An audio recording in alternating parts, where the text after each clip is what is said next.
Hai, Assalamualaikum warahmatullahi wabarakatuh semua anak-anak murid Ustazah yang Ustazah ini. Hari ini Ustazah Farhana akan mengajar subjek hafazan bertajuk surah Al-Qadr. Jadi pertama sekali Ustazah nak anak-anak murid tahu apakah itu hafazan. Jom kita tengok apakah yang dimaksud dengan hafazan. Hafazan diambil daripada perkataan hafaz yang bererti sudah masuk dalam ingatan.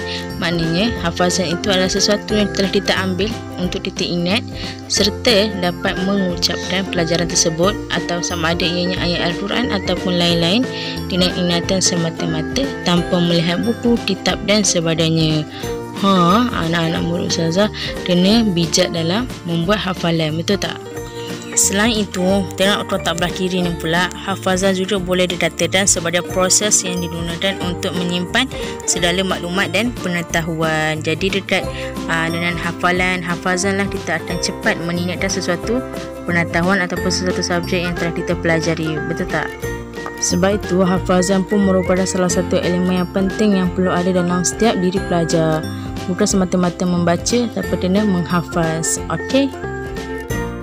Seterusnya kita akan masuk kepada tajuk utama kita, iaitu surah Al-Qadr ayat 1 hingga 5. Ustazah akan baca sebanyak 2 kali. Ustazah nak anak-anak murid Ustazah ikut, okey? Baiklah, ayat yang pertama. A'udzubillahi minasyaitonirrajim. Bismillahirrahmanirrahim. Inna anzalnahu fi lailatul qadr. Inna anzalnahu fi lailatul qadr. Yang bermaksud sesungguhnya kami telah menurunkan Al-Quran ini pada malam Lailatul Qadar. Baiklah, ayat yang kedua. Wa ma adraka ma Lailatul Qadr. Wa ma adraka ma Lailatul Qadr. Yang bermaksud, dan apa jalannya engkau dapat mengetahui apa dia kebesaran malam Lailatul Qadar itu. Agak-agak apakah kebesaran pada malam Lailatul Qadar kan? Mesti nikmat yang tak terhingga Allah bagikan, InsyaAllah. Baiklah, seterusnya ayat yang ketiga. Lailatul Qadri khairum min alfi syahr. Lailatul Qadri khairum min alfi syahr. Yang bermaksud malam Lailatul Qadar lebih baik daripada 1000 bulan. Hebat tak malam Lailatul Qadar? Malam Lailatul Qadar, Allah pernah bersabda dalam surah Al-Qadr ayat 3, iaitu malam Lailatul Qadar, iaitu malam yang lebih baik daripada 1000 bulan yang kita ada. Dahsyat tak malam Lailatul Qadar? Jadi adik-adik kena cepat-cepat grab malam Lailatul Qadar ni. Kena simpan elok-elok pada bulan puasa nanti. Niat untuk bangun pada malam Lailatul Qadar. Okey, baiklah, seterusnya ayat yang keempat. Ayat keempat ni panjang sikit. Anak-anak murid Ustazah ikut perlahan-perlahan. Okey. Tanazzalul malaikatu warruhu fiha biizni rabbihim min kulli amr. Sekali lagi. Tanazzalul malaikatu warruhu fiha biizni rabbihim min kulli amr. Yang bermaksud, pada malam itu turun malaikat dan Jibril dengan izin Tuhan mereka kerana membawa segala perkara yang ditakdirkan berlaku pada tahun yang berikut. Baiklah, seterusnya ayat yang kelima, iaitu ayat yang terakhir dalam surah Al-Qadr. Ikut sama-sama ya. Salamun hiya hatta matla'il fajr. Salamun hiya hatta matla'il fajr. Yang bermaksud sejahteralah malam yang berkat itu hingga terbit fajar. Maknanya malam Lailatul Qadar ni tersirat beribu keberkatan, kenikmatan yang Allah rahsiakan. Allah nak kita sebagai hamba-Nya kena sentiasa dan perbanyakkan ibadat, terutamanya pada malam 10 akhir Ramadan. Okey anak-anak murid Ustazah. Baiklah, seterusnya kita akan masuk kepada pengajaran ayat daripada surah Al-Qad.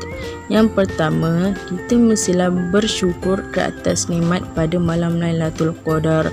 Kita kena berasa bersyukur sebab Allah dah sediakan nikmat pada 10 malam terakhir Ramadan. Jadi malam itulah kita kena perbanyakkan ibadat. Yang kedua, kita hendaklah sentiasa menghayati isi kandungan Al-Quran, kerana isi kandungan Al-Quran ini tersirat beribu kenikmatan, beribu petunjuk dan mukjizat yang kita tak tahu. Betul tak? Yang ketiga, Allah merahsiakan malam Lailatul Qadar supaya manusia sentiasa beribadat kepadanya. Ini yang macam Ustazah cakap tadi. Sebab apa Allah rahsiakan? Sebab Allah nak hamba Dia sentiasa beribadat kepadanya. Sebab Allah sayang kita. Yang keempat, kita mestilah rajin beribadat pada malam 10 akhir bulan Ramadan. Sebab malam itulah yang dirahsiakan malam Lailatul Qadar. Okey. Baiklah, Ustazah nak kongsikan sedikit. Nabi Muhammad SAW pernah bersabda, sesiapa yang membaca satu huruf daripada kitab Allah Subhanahu Wa Taala, maka baginya satu kebajikan, dan satu kebajikan itu digandakan dengan 10 kali ganda. Aku tidak mengatakan alif lam mim itu satu huruf, akan tetapi alif satu huruf, lam satu huruf dan mim satu huruf. Riwayat Ibnu Mas'ud. Maknanya setiap huruf yang kita baca, bukan setiap ayat, tapi setiap huruf yang kita baca dalam Al-Quran, kita akan beroleh pahala. Baik tak Allah? Mestilah Allah baik. Okey, baiklah, seterusnya kita ada game dan sedikit latihan untuk anak-anak murid Ustazah yang dipanggil roda impian. Tadilah roda impian. Okey, tengok kat sini, permainan ini adalah putar dan baca.